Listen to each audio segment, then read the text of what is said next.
Appreciate the opportunity to talk about our department. As you can imagine, we love this stuff, so any opportunity to talk about it is good for us.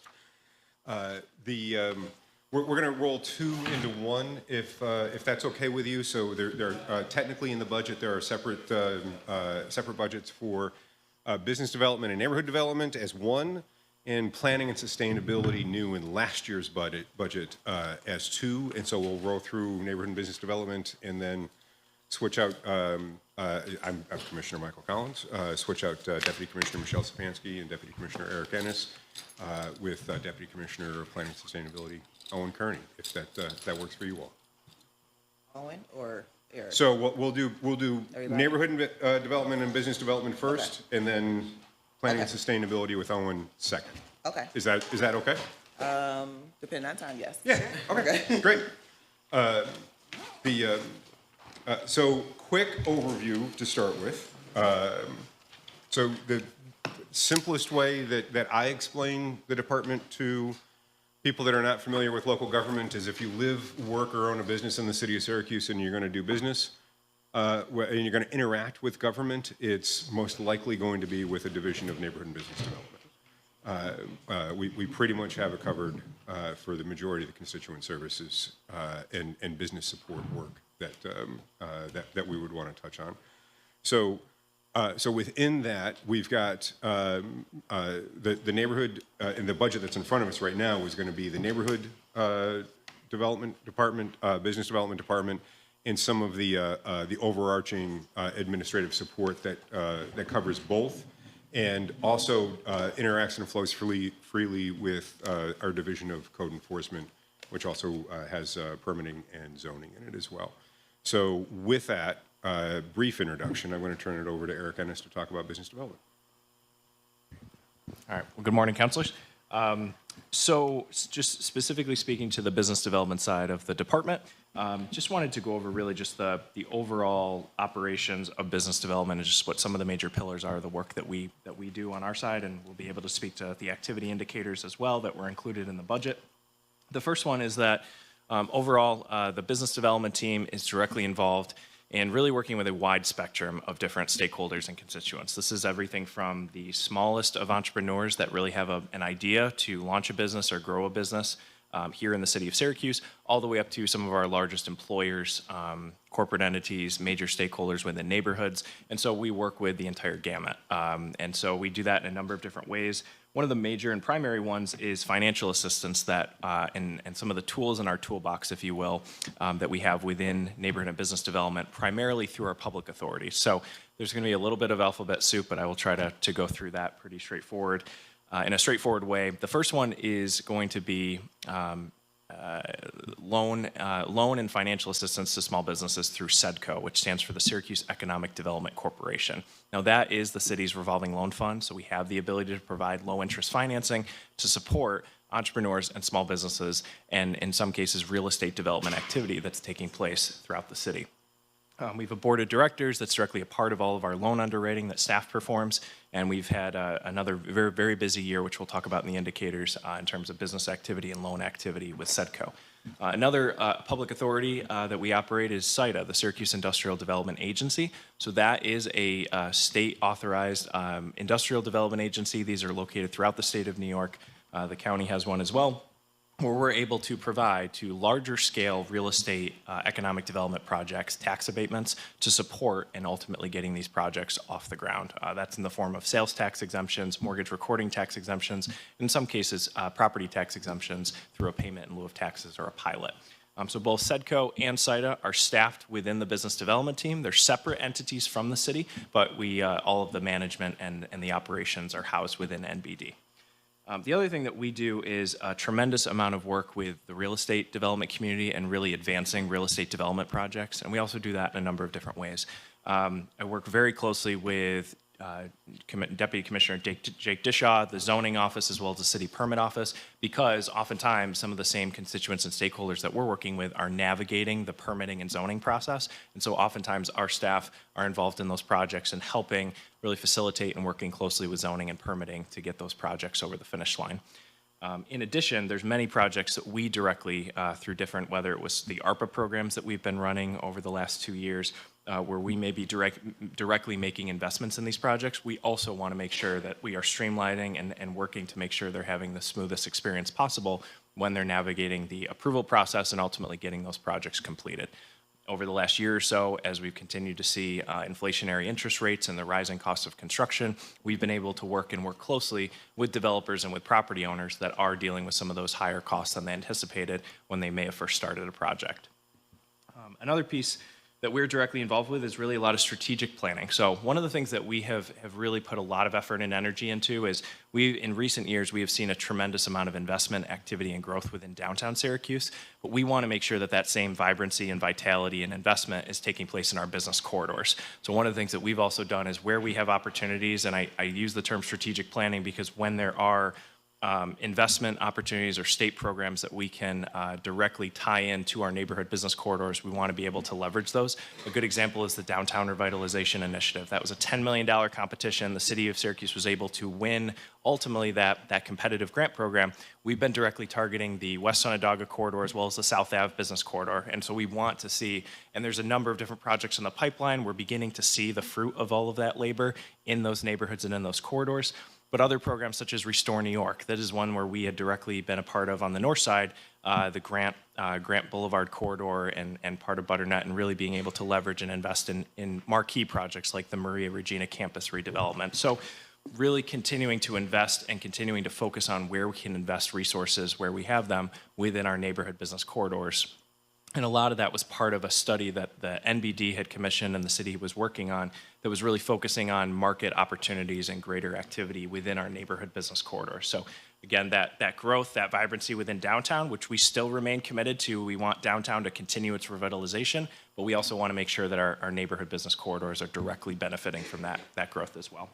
And part of that as well has been other more recent opportunities, such as the Onondaga County has invested in creating Main Street programs as well. There's been a tremendous amount of work with the council, and Councilor Jones-Rouser has been directly a part of a lot of those efforts. And so bringing greater facade enhancements and capital upgrades to properties up and down the South Salina Street corridor. So, so that kind of is the overarching view of just business development. And just to speak briefly to the activity indicators that were included in the budget. So these are metrics that we are tracking and following throughout the year as we look at the first one is pre-development meetings. So just for context, the pre-development meeting process, this is something that is optional, but is something that we find tremendously beneficial for especially larger scale projects where there's a number of different city departments that may be involved in a project. So pre-development meeting is one that is scheduled and it's directly done through the central permit office, where we will engage up to as many departments that it may be relevant to a project. And think this could be planning, it could be zoning, of course, for the approval side, but it also will include water, sewer, all the utility and infrastructure elements of a project, so that way, when a project is at the conceptual stage, almost every time we have a pre-development meeting, they have yet to actually drop off their stamped plans. It's a great opportunity to be able to go through the conceptual plans, provide comments, feedback, and identify if there are any red flags or any hurdles that they want to address prior to that official plan review happening. That pre-development meeting process is one that can be tremendously helpful.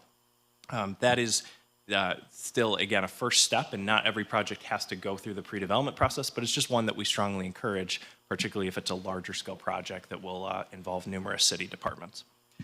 Secondly, building permit construction value. So this is something that the Central Permit Office is directly tracking as we are approving projects, and we are including as part of that intake and as part of the evaluation of a project is what the total construction value is of those projects. So one of the things that we have seen is there's been a tremendous really amount of growth and opportunity coming out of the pandemic. Now, at the same time, that has also been partnered with those inflationary costs for construction and lending that I referenced. And so as we have looked at, there has been growth, and as we look at the anticipated growth, we're expecting that to really begin to get into high gear in the year ahead. It is one of the things that we have been directly tracking. Back in 2022, we did actually set and break the record for the single amount of construction permitted value in 1 month. That month alone, which again was just extremely the way the stars aligned, the amount of projects that were approved that month, it was $153 million just in 1 month that we were seeing that amount of growth in the construction permitted value. So we usually are trying to forecast and project. It can be difficult depending on any given project. Some of these, we are anticipating several $100 million investments that will be seeking to break ground or in the planning stages. So we expect this number to be significant in the years ahead. And given the amount of investment coming from our community, Micron and other major investments, we only expect that number to grow. That part of it, the 157 million, the construction is going on That- here, how much? No, I do feel as if we've staged the background sounds of construction I to match. sort of choreographed, right? We try to keep it tight, Counselor. I will say one of my favorite things when I'm traveling around the city, seeing cranes in the air is about one of the best things you could possibly be looking for in our line of work. So continuing on, and then as we look at particularly the public authorities that I referenced earlier, CIDA, so projects that were induced, we saw that number approximately 5 as we approach the end of the fiscal year here. Commissioner, if I could just, it just occurred to me, did the, our rezone, what we put as a benchmarker for affordable housing, has the UTEP of CIDA, have they adopted that yet? So what ultimately has been done is that any project that is going through the city's approval process and ultimately may be seeking tax abatements through CIDA will have to comply with the 10%. They haven't adopted it? Yeah, Have they so adopted part of their tax exemption policy yet? So we are, right now, we're discussing and looking at opportunities to modify our UTEP. Now, part of that has been rezone. We wanted to make sure any changes to the UTEP were complementary to rezone. But in addition, we have the housing study that's been actively underway that Michelle and others have been working on. So our goal is that as we look at making formal changes to the UTEP for the councilors, the uniform tax exemption policy, which is part of the guiding principles of what a pilot schedule can look like for an IDA.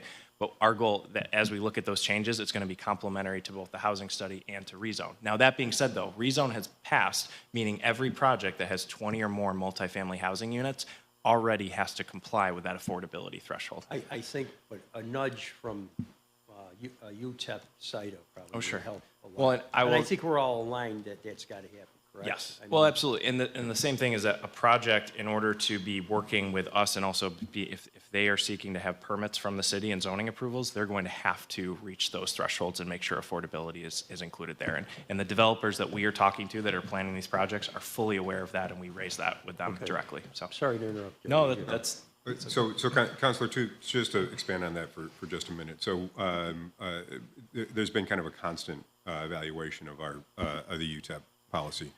And there was a moment where, like, okay, we're going to insert these affordability requirements in.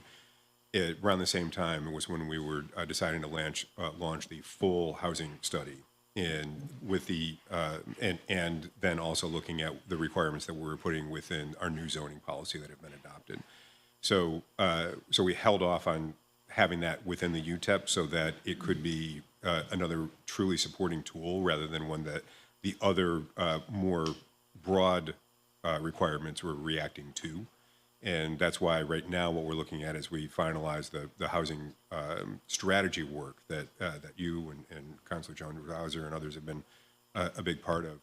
As we finalize that, that's when we can go back to UTEP and say, now we're going to refine this tool a little bit further. Right, and, to Eric's credit and Kathy Murphy, they met with, that IDA I Yep. work with at the other end of Montgomery Street. Mm-hmm. And I think it's important, especially in light of what, I don't know if you saw the article in today's paper about housing in general. Yep. And the suburbs and the city and all that. I think it's as far aligned as we possibly can be. Because, Completely I agree mean, with we've already done it over on the OSIDA side, so. Yeah, and since For different classifications, too. and so that's where with the way that it's really different within with each suburban town matching having their own zoning policy, where we have the benefit Right. of being able to make sure that our IDA and our zoning law matches, it complements each other, just positions us uniquely on this, and that's why we wanted to have this all within alignment. But yeah, absolutely, agree that it's something that we're At part of. OSIDA, we didn't wait for them to be aligned, the zoning people, because that never would happen, I don't think. with the Yeah, suburbs. it's not a luxury that exists outside of the city. Yeah, right. Right. So, okay. Okay. So just continue. So we've also included the induced value of the projects that CIDA has directly been participating in, and then again, forecasting that number to grow in the coming fiscal year.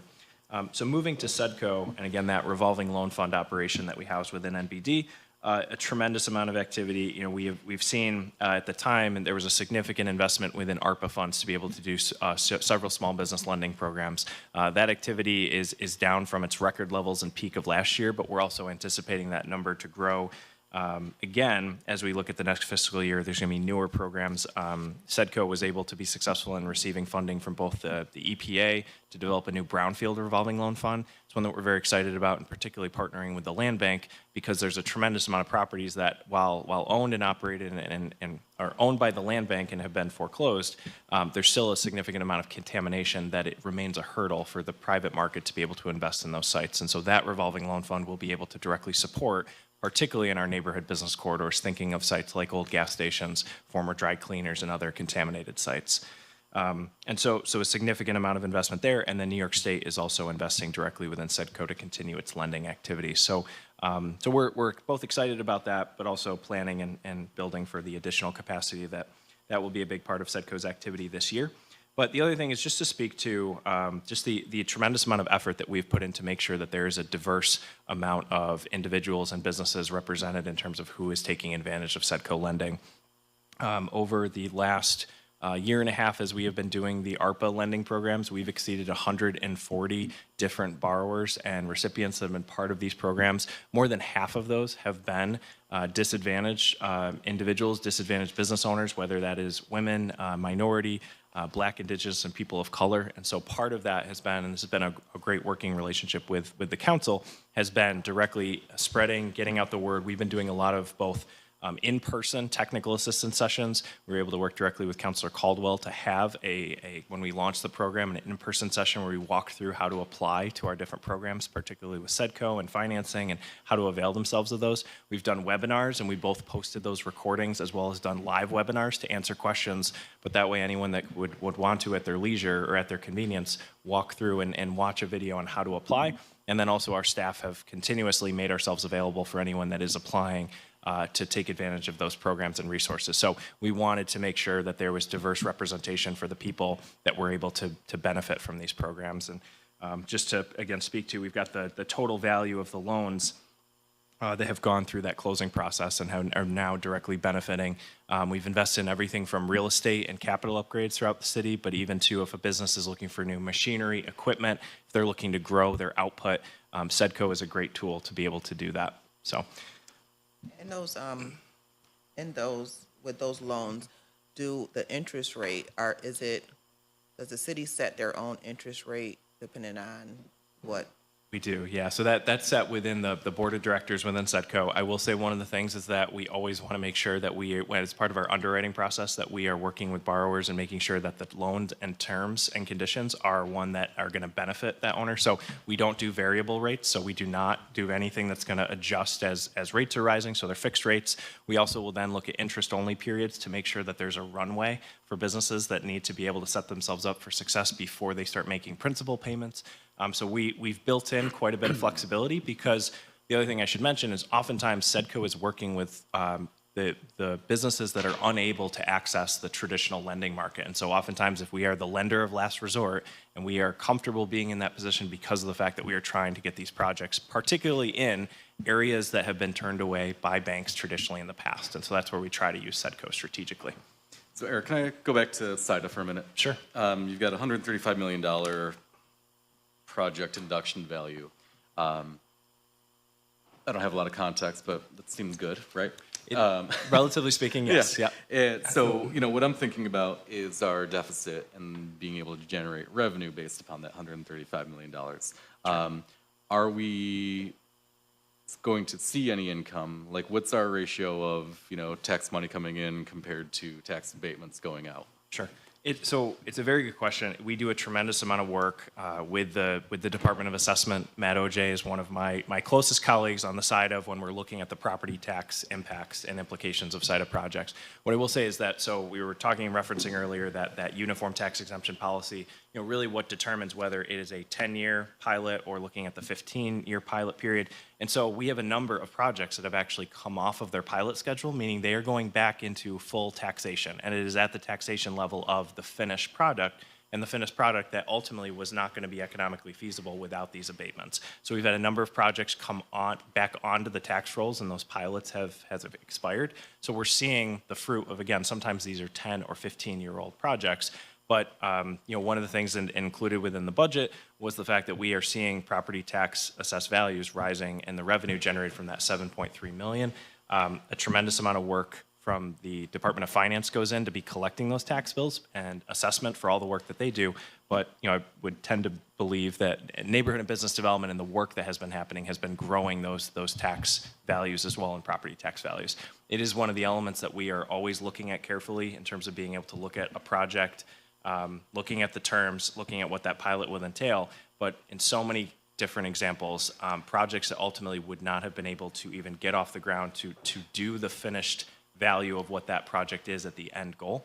Because one element about site, I just want to be able to recognize, is that the tax value of that site, of that building, and of those parcels, that remains taxable throughout the course of the pilot. So if it was $100,000 worth of value it's generating for the city as a vacant lot or as a dilapidated building, even after a project has been approved for those abatements, it will continue to generate that tax revenue for the city. It's just certainly the neighborhood and the surrounding area and the city as a whole will benefit from those additional jobs that are created or other neighborhood investments. So it's one that we pay very close attention to, and when Matt OJ and assessment and ourselves are looking at projects, property tax generation is one of our primary priorities.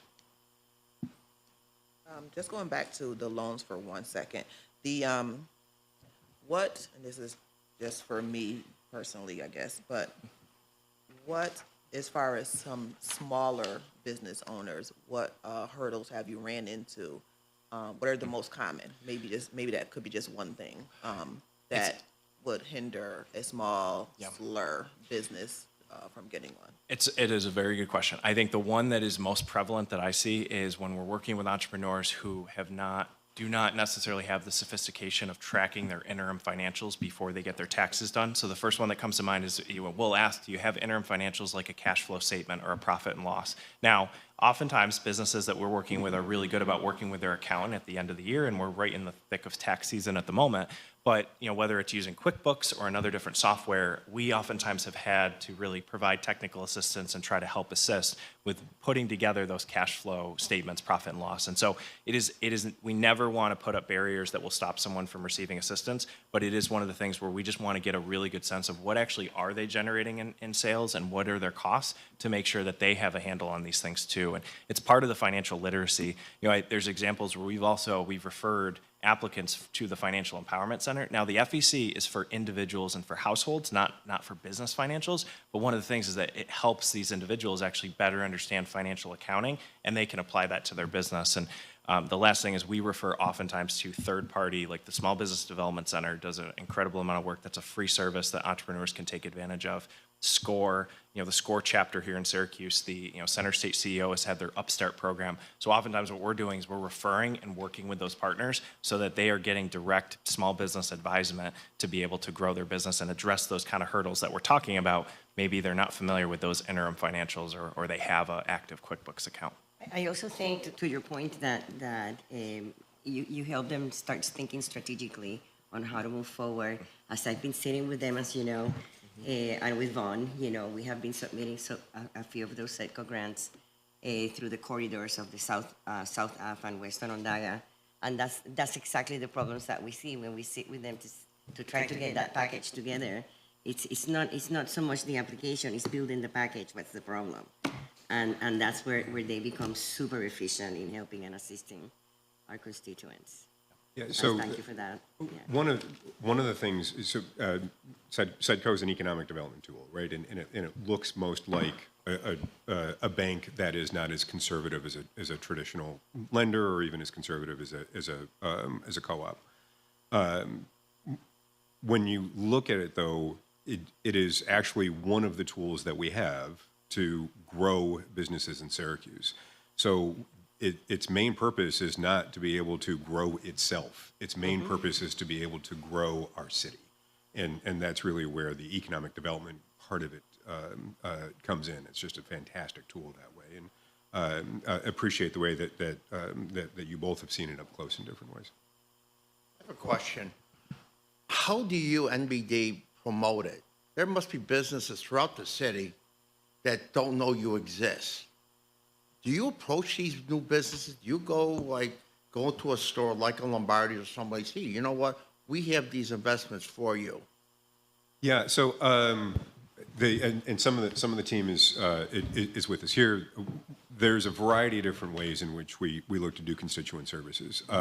We've got one right now where it's a tenant in a commercial building, and the commercial building is the structure itself is not great.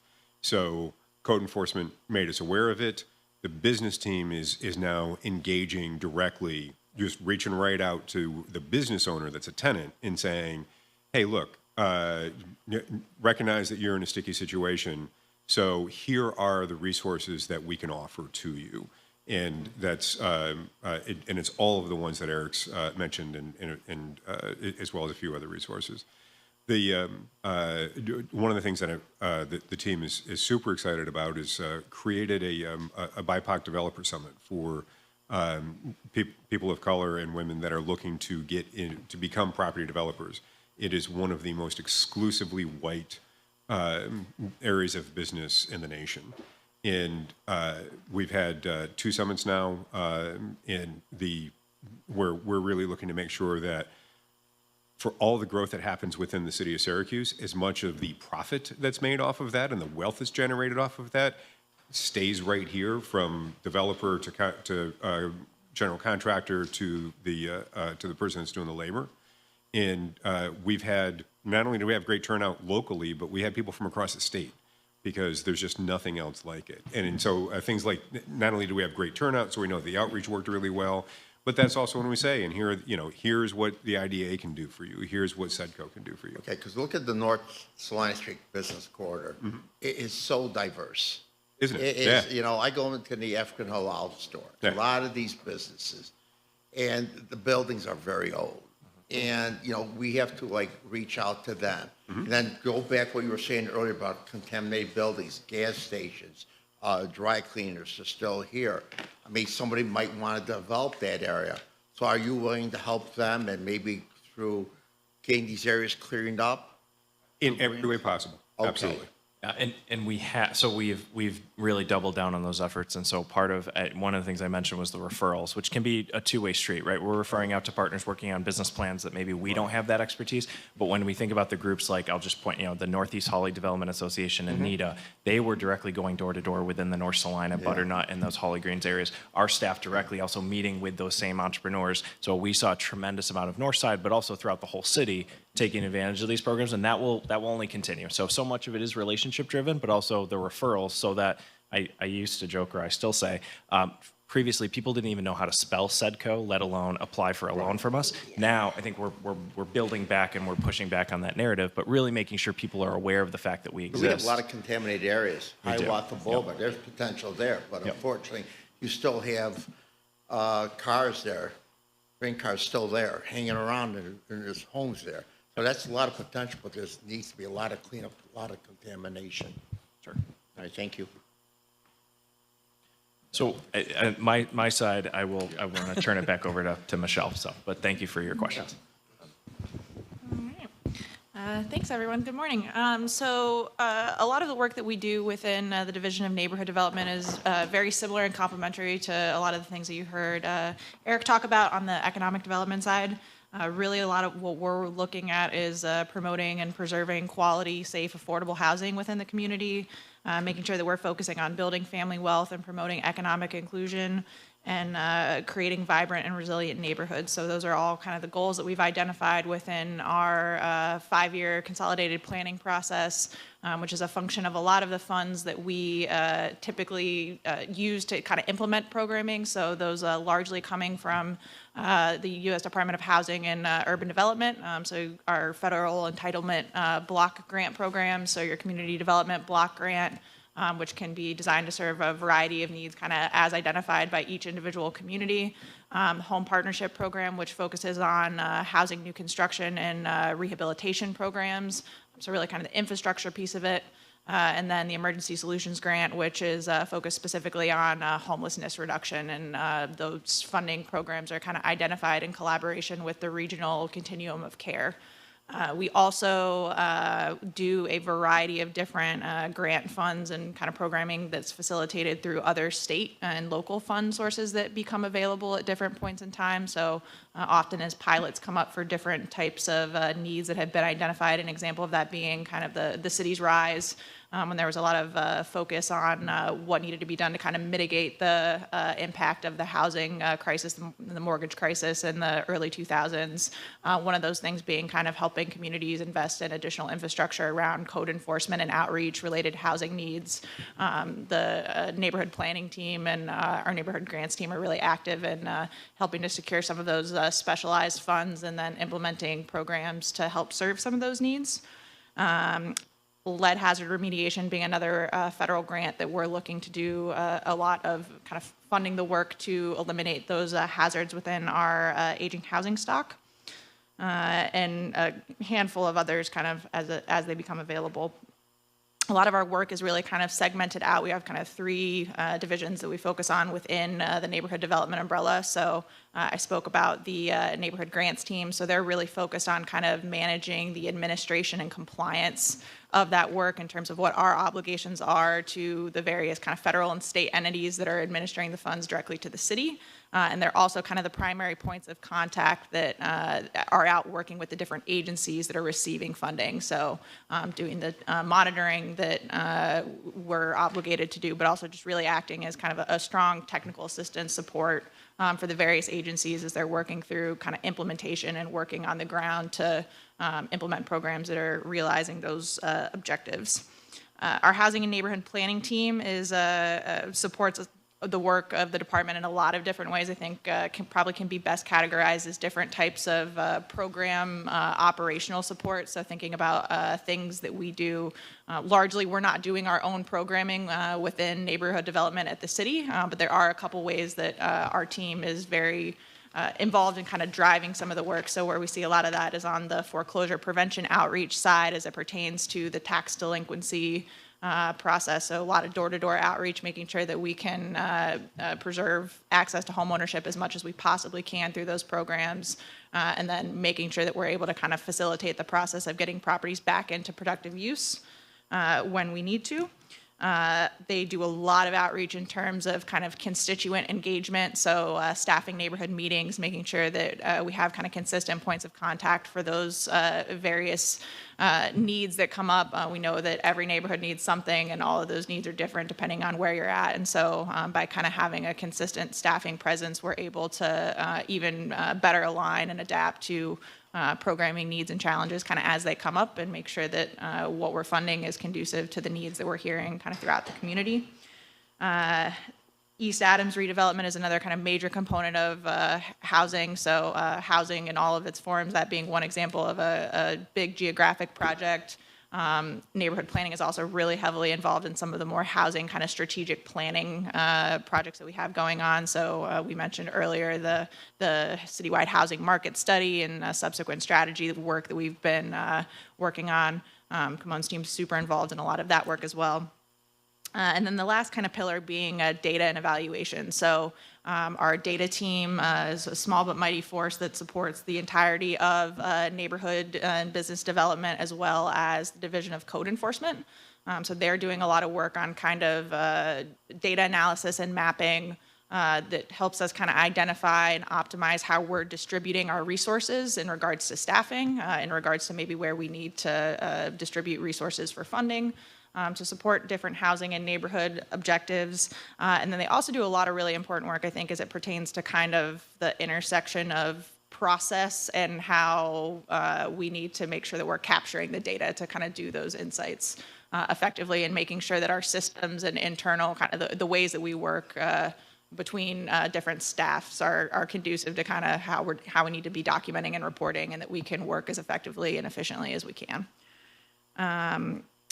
A lot of, I mentioned several kind of pieces of cross-collaboration work that exists. So the housing strategy, housing trust fund, there's also a lot of work that I think, particularly within the code enforcement side, we see a lot of challenges kind of around the housing quality piece of it. So we work really closely with our neighborhood ambassadors to do additional kind of tenant-based outreach. So understanding that codes is a really important piece of the puzzle, and kind of the administrative enforcement is a really important piece of the puzzle. Our teams over the years have been really involved in kind of building out some of the policy for that, and as well as kind of adding in some of that supplementary programming to help on the outreach. So I'm really trying to focus in and kind of hone in on the systems aspects of it as much as we can. And just kind of taking a look at the budget indicators, as I understand it, I think that some of the ones on the neighborhood development side were really kind of established at the point that the Department of Neighborhood and Business Development was merged into one. And so I think that as these are reported here, they're really reflective of the work that we were kind of doing at that time. And I think that there's a couple ways in which they kind of, in some ways, kind of undercount some of the work that we're doing. I do have a little handout that kind of explains what these numbers are counting and what they are not counting, kind of other things that we're doing above and beyond what's being reported here. There's oftentimes, similar to what Eric mentioned previously, particularly with the influx of ARPA programming, we had a lot of additional funding that went to help create additional housing units, additional relocation services. So there's some places where that has ebbed and flowed, and then there's a couple places on the emergency home repairs side, for example, where we have kept the numbers as we've reported here counted strictly to the two programs that are doing that work through CDBG. We've additionally been funding those programs with extra ARPA sources, so overall impact over the last couple of years has doubled in some of those areas. Another one just kind of pointing out, particularly around vacant housing units rehabbed. I think we have taken a very literal interpretation of what that is asking for there, of just houses that were vacant that were brought back online and are now occupied. A lot of the work that we've been doing, you'll see the numbers there are significantly lower than what you might be seeing that we've been kind of talking about from the Resurgent Neighborhoods impact standpoint. Those are lower just by nature of the fact that as the work has evolved, we've done a lot of strategic acquisition and demolition in conjunction with the land bank, and they're a fantastic partner in terms of assisting with the site assembly for new infill construction. A lot of the work that we've been doing for homeownership development, in particular in affordable housing rental development, has been new construction based. So it's captured here as it's within the indicators on the rental side, but there's a lot of work that we're doing for kind of new homeownership construction as well. I think that kind of covers a lot of the highlights on the neighborhood development side. Certainly happy to speak to any questions that anyone might have about any of that.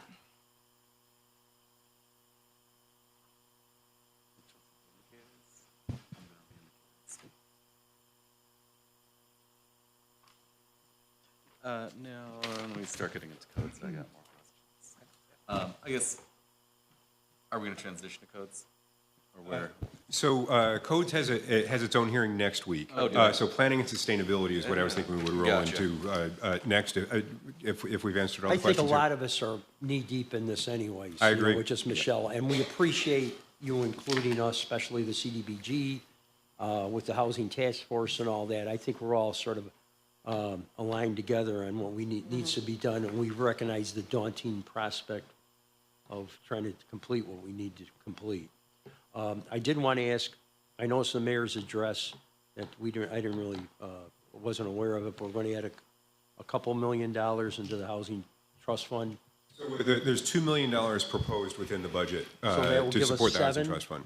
That'll That would bring the total to 7. So I Correct. think, and what are the plans for that $7 million? Are we going to do probably like low-interest loans and maybe gap financing? Is that the idea? So, But we're going to have that, is that? I Yeah, like the way so you move the mics back the and forth. specific kind of funding determination, so exactly how that money is rolled out is going to be up to the discretion of the Housing Trust Fund Board of I was gonna say Directors. that. I think what we're going to be bringing forward, and we're going to have a whole, at the end of the month on the 29th, a whole special Neighborhood Preservation Committee meeting dedicated to presenting the housing strategy. So I think what we're going to be bringing forth to the Housing Trust Fund Board of Directors is once the council moves forward with authorizing the strategy, and we work through that process, then we want to bring that same, what council authorizes, to the Housing Trust Fund Board to similarly affirm, again, kind of owning back to the need for consistency and continuity around how we're working within our strategy. And then the determinations around what exactly does the fund programming look like is going to be up to the board based on the needs in the areas that we're working in. So I think, as you know from your involvement within the housing strategy working groups, a really big principle that we have been emphasizing no matter where we're working in the city is that we need to be working end to end on a given block. We don't just scattershot resources. We've been, for a very long time, kind of perpetuating a pattern that I would liken to kind of what happens when neighborhood development doesn't think about the dig once concept. So we do a little bit here, a little bit there, and it doesn't enable us to work at scale and really have kind of transformative impact. So I can't answer the question exactly, I think, what you're looking for succinctly, because there's going to be some variation. Certainly there's going to be things like homeowner incentives to redevelop, thinking about things like what do we do for rental property owners to do property improvements that are tied to conditions that maintain the affordability within the properties. But there's going to be variation based on the geography that we're working in. So all of those conversations are yet to come. And I think that the biggest goal that we have right now is to make sure that we're doing the fundraising so that we're positioning ourselves to work at scale. And then we can figure out exactly based on the needs of individual homeowners. I think the work as that continues to move forward over the next second half of this year is going to involve a lot of door knocking, really understanding kind of who the residents are on each of these blocks, what their needs are, what programs do we already have that can fill those needs, what new programs do we need to think about creating, and then all of those conversations will be had with the trust fund board. Well, I wasn't really asking a question. I was more or less giving some examples, but I just want to emphasize that myself and President Hudson have been involved right from the inception of this, but I want to make sure that all my fellow colleagues are aware, right, probably simultaneously with the Housing Strategy Task Force, because this is going to be, we want to make sure that everybody's aware of it. I think the public needs to be aware of this and our reasons for adopting this strategy. Yeah, so, absolutely. I mean, I'm worried about building this sort of a base of people that will support this. Yeah, absolutely. And we've been really intentional kind of throughout the project. Again, I don't want to get too deep into it now because we got a whole other committee meeting on the 29th, but we've been doing a lot of outreach within neighborhood meetings. We'll be doing a lot more of that over the next couple months, making sure that people are aware of kind of when we're presenting it to the council and the timeline and opportunities for people to additionally weigh in. But that's a big priority for us too, is making sure that people understand where we're working in and why we're doing it. And it's going to require a long-term effort that will need to transcend periods of time. And so it's important that we have kind of the collective buy-in with it. I just wanted, for my colleagues, and I want to thank the deputy mayor too. And I mean, I've never been involved in my history of the city, a collaborative venture like this has been. This has been really interesting. And I think some great ideas have come out of it, and eventually this strategy. So I commend you for hiring CZB and, getting this through, because we've never had a strategy, actually. Thank But you. you can't win a war without a strategy, I don't think, so. True. So thank you. Can I get one follow-up? Yeah. Thanks. So Eric, I appreciated your response earlier, and now that it's sat with me for a little bit of time, and thinking about, the fact that, as you mentioned, we're not losing money because we're still taxing on whatever the lot was prior to development. And we've got projects coming back to the tax rolls, now we're reaping the benefits of 10 years ago, 15 years ago. But a couple of numbers that are floating around my head are the $25 million draw for the current year, and where our fund balance is, and that if we, legally we're not allowed to, but, we've only got 5 years at this level of a draw. And so when we think about pilots that don't put that $135 million investment onto the tax roll until 10 years from now, 15 years from now, that doesn't really help our current fiscal situation. And I'm not sure I don't know all the math behind development decisions and choices. Are there, is there dialogue around shorter terms? A 2-year, 3-year to help with construction and getting,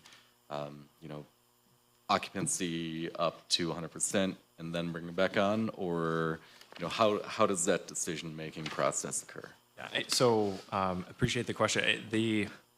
As we look at these projects and as these are considered, there's an extensive amount of really looking at and assessing what ultimately the project is, the sources and uses, and what role any abatements are going to play in terms of getting a project completed.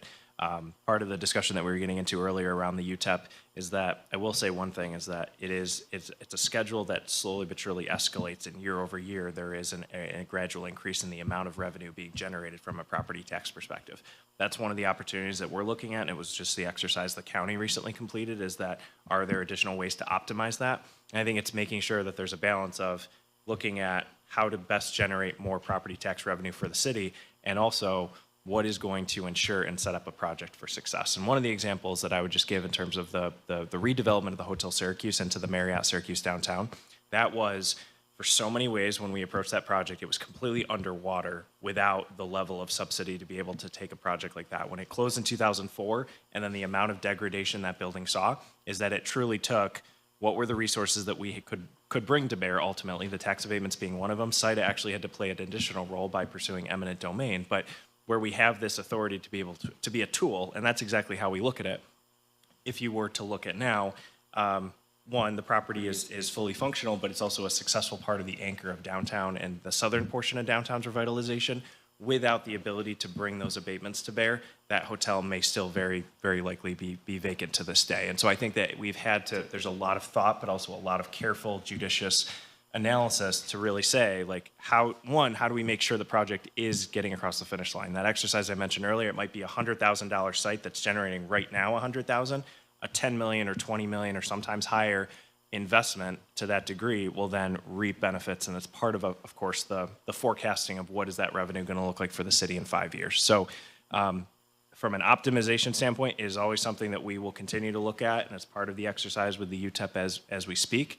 But we do want to make sure that we're setting projects up for success to be part of the city's revitalization. So for a larger context, and I'll be real brief on this, when we induce projects that come to completion, and we are now bringing more jobs, more people, and more housing into an area, if that's an area that typically also means then we're having to use less resources when it comes to amount of police response, fire response within an area. So it's not just what is the dollar payment based on the taxes. It's also how are we, what does that mean on the impact on resources that we spend, that we're already spending, and where can we delegate those resources in a way that's a best use of them? So these projects do have a positive effect with separate from the tax base, simply for existing within that particular area that they exist in on a regular basis. And frankly, they don't happen unless there's a pilot, or mortgage tax exemption or sales tax exemption. Yeah. Because right now, a developer goes to a bank to get a loan, it's 8.5% and 10.5%. That's it. You can't do it. And if we want to build housing for everybody, especially, I'm just talking on the housing side, you got access to LIHTC, as we well know, you can get low-income tax credits, but anything for a higher-end affordable or market rate, it's just not there. So you almost have to have gap financing. It's just the tenor of the times now. I want to go back what we were saying earlier about businesses. What are we doing to keep businesses here? Because what are the issues to keeping business here? What are you facing, the roadblocks? Because, we are losing businesses. What are the reasons? I want to hear from your We have perspective. less than 10 minutes, and so I'm sorry, Owen, we probably won't be able to get sustainability in today. And I have a question as well, so. Sure. So there's a few different things. One is with the regular engagement of the businesses, and when we talk business, it's everything from some of the restaurant you and I were talking about earlier, to accounting firms, to everything that's in between.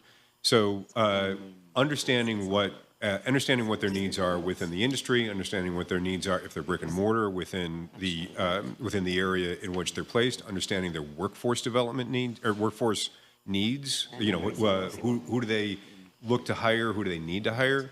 and making sure that we are connecting them with a variety of different resources to be able to do that. So it's that outreach, it's that engagement, it's the continual engagement to be able to make sure that whether they're coming out of the tech hub, we want to make sure that their new permanent home as they've grown is right here in Syracuse. It's working with the different groups that they need to be working with, and making sure that they've got they're fully plugged into the ecosystem to be able to do that. We almost lost Rite Aid because they should come. So again, you have to work with law enforcement. Yeah, and so Eric and his team are constantly doing outreach. If it's to a corporate parent, if it's to locally owned business, doing the outreach to understand what is it about your industry, what is it about your specific business, and where do you see challenges. So grocery stores are always a big one, and so we certainly have a better understanding of exactly what it is that grocers are looking for. From not just them, but also from the companies, the general contractors and developers that build the structures that they then lease to them for 30 years. So we're engaged all the way around. Okay, thank you. Sure. Michael, before she finishes the meeting, your salary lines are you all under SURA or?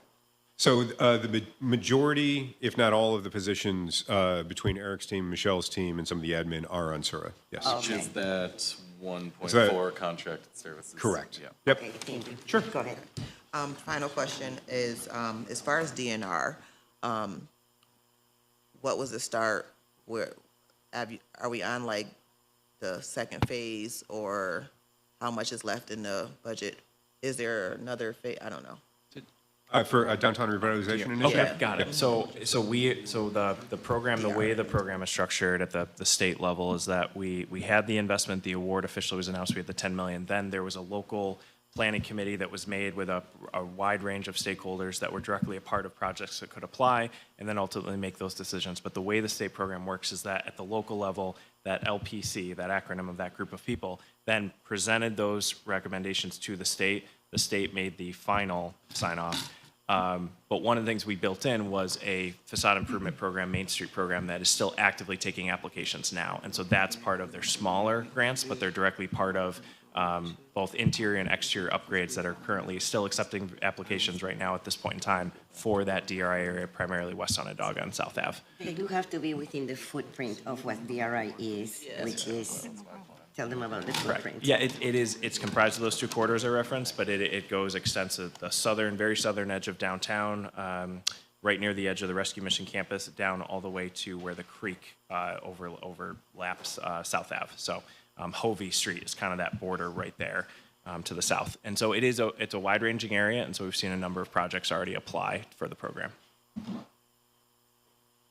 But what's the remaining fund? Did you know the? So, well, we're doing it in batches. So we have accepted all of our applications as part of batch number 1, but we have not made any formal commitments at this point in time. So we're still very much encouraging people to apply and So you're still in submit the first applications. phase. Oh yeah, yep. Okay. But soon we're getting to the point where we'll be able to announce those soon. And yes, I meant downtown revitalization. Okay. And do not resuscitate. And it will run until the money is gone, right? Yeah. Yeah. Okay. All right. So I think that is our time. Well, we got 5 more minutes. If anybody else has a question.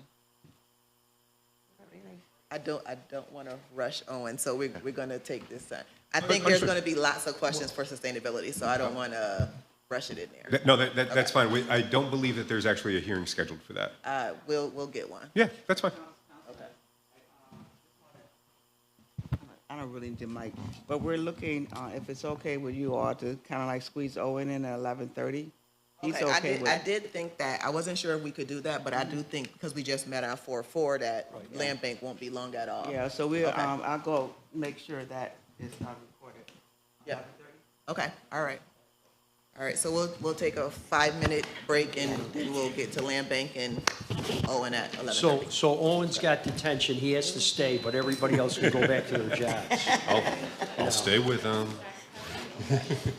Well, yeah, because there's some other questions that probably wasn't answered or asked during that segment, so, yeah, whoever can stay.